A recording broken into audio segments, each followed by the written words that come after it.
That's awesome. Thanks, Miriam. Talk about recycling. I think Miriam and I go back 30 years at least. It shows in my grey hair, but I don't know how she does it. I think we worked on clean marinas. We worked on all sorts of things over the years, so it's great to be here. Thanks for inviting me.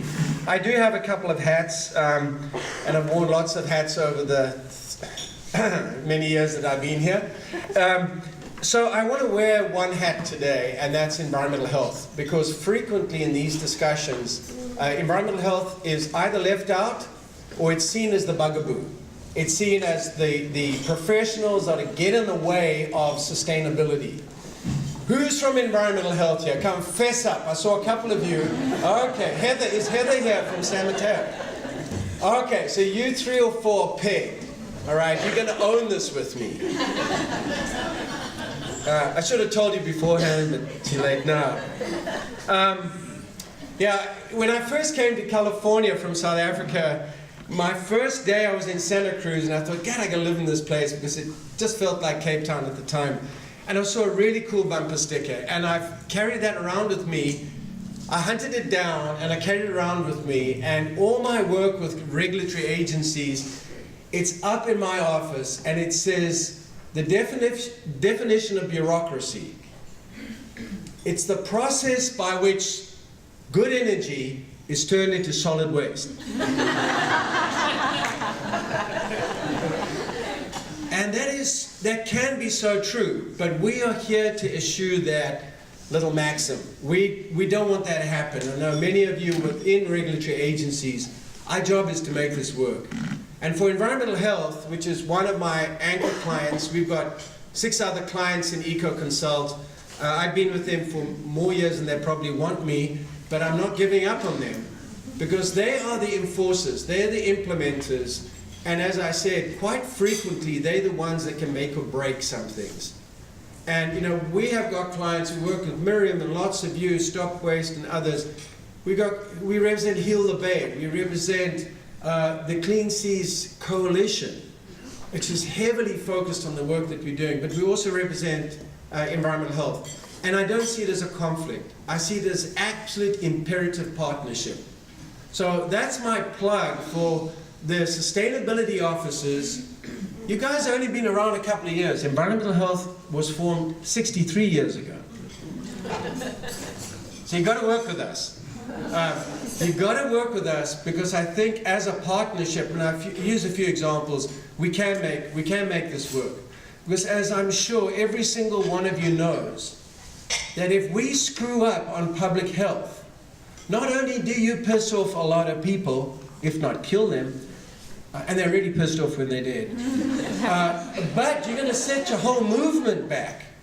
Whether it's on-site drinking water, whether it's plastics, whatever it is, you think you got backlash now or resistance now.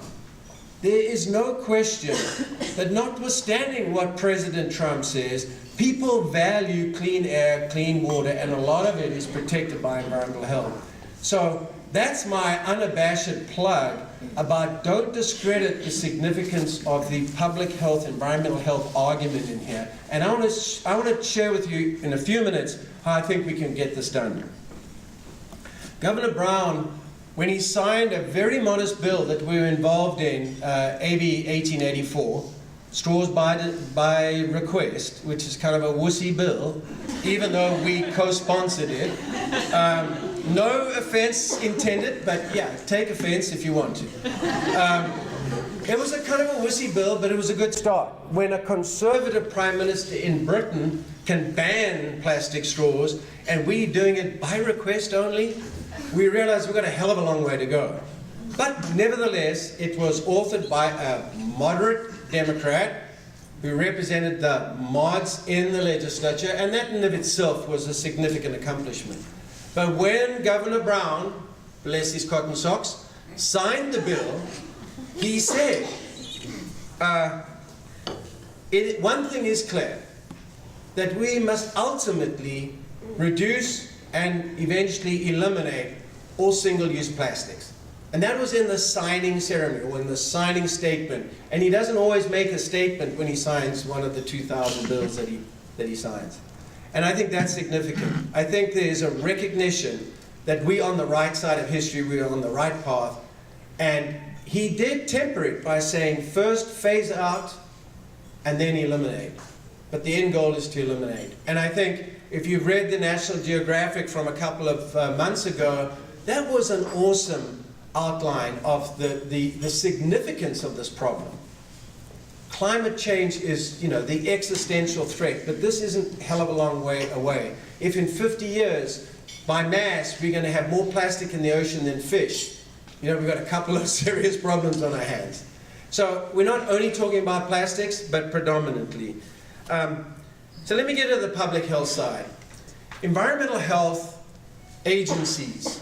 There's 62 environmental health agencies in California, 58 counties, and four quirky cities, including Berkeley. Pasadena, Long Beach, and Berkeley, and Vernon. But those 62 local environmental health directors have pretty much exclusive primary responsibility for the retail food safety law.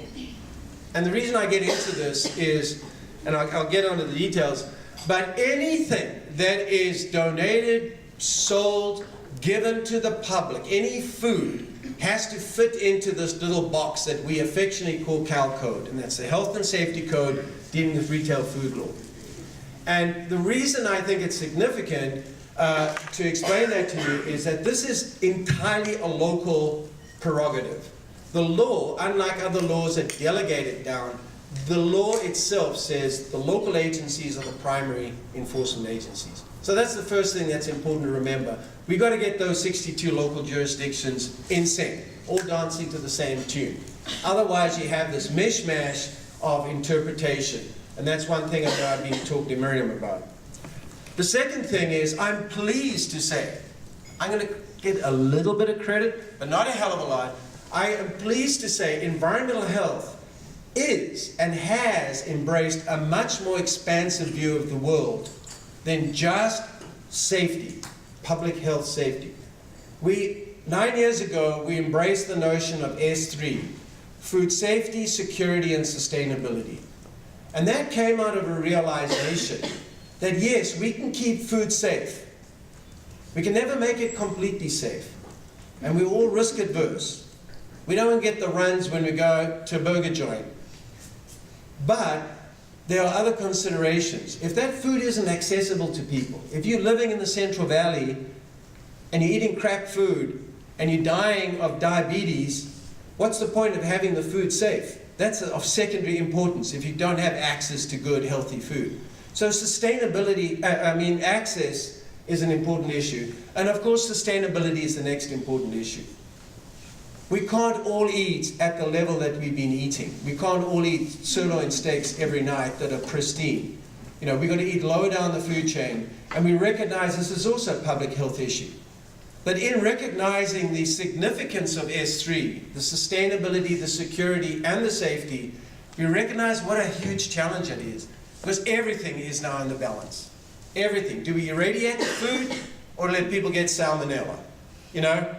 How do we deal with workers in the field and leafy greens? And how do we deal with recycled water and feeding crop and watering crops? These are all balances. 3 minutes. Okay. So let me get to the real point here. That is just my unabashed plug for environmental health, that we're really not such bad dudes and dudettes. So what Miriam said is that right now, this whole discussion is around a couple of regulatory challenges. First, I'm going to deal with temporary food events. The code, the state law says that somebody that runs a temporary food event, your music gigs, your fairs, your farmers markets, whatever it is, that gets a temporary food permit, has to provide only single-use utensils. That's a challenge. A couple of years ago, is anyone from Sudbusters here? Are they still around? A couple of years ago, we worked with Sudbusters, and they're the ones that wanted to try and bring in these mobile warewashing. And at this point, if I recall correctly, only the UC Davis has formally sanctioned their warewashing for the hippie festival, the Holo festival, whatever the hell we call it. I think I got 13 tie-dye t-shirts from that festival over the years. But anyway, I think that's the only one that's formally sanctioned. There are a couple around the state that are allowed to happen, but that's the first thing we've got to fix. We've got to figure out a way to allow for temporary food events to do something other than single-use utensils. And we're working on that, and we want to work with you on that. The second thing is foodie trucks. They are regulated completely differently. They're regulated as a mobile restaurant, for lack of a better expression. It's not a problem. Whatever they have on that, if they have single-use or reusable, they have to deal with it on site. So that I don't think is a regulatory obstacle. And the third, and I'll get to the fourth, which is the biggest challenge. The third is your cups, your mug. 1 minute left, I'm going to speak faster. Your cups, you can take that in. I won't say to Starbucks, but you can go to Pete's Coffee or anybody else, and you can get that filled. And as long as it doesn't touch the lip, you're cool. And that doesn't seem to be a problem. I'd like to hear your feedback, but most restaurants, most places allow for that. The fourth one's the challenge, and that's largely interpretation. You can, under Cal Code, under the Health and Safety Code, you can take in your own utensil, your own container, and get it filled. I think the challenge that we have is that the law is not explicit enough to give the regulators and the industry enough assurance that they're not going to have their asses sued. I have to say plainly, this is probably 95% of the problem. Cost you can deal with. You may be able to argue them.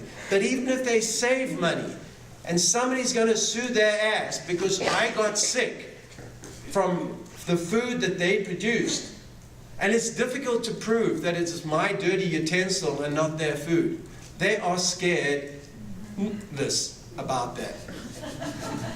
So I got to tell you, we have to sort it out like we did with food.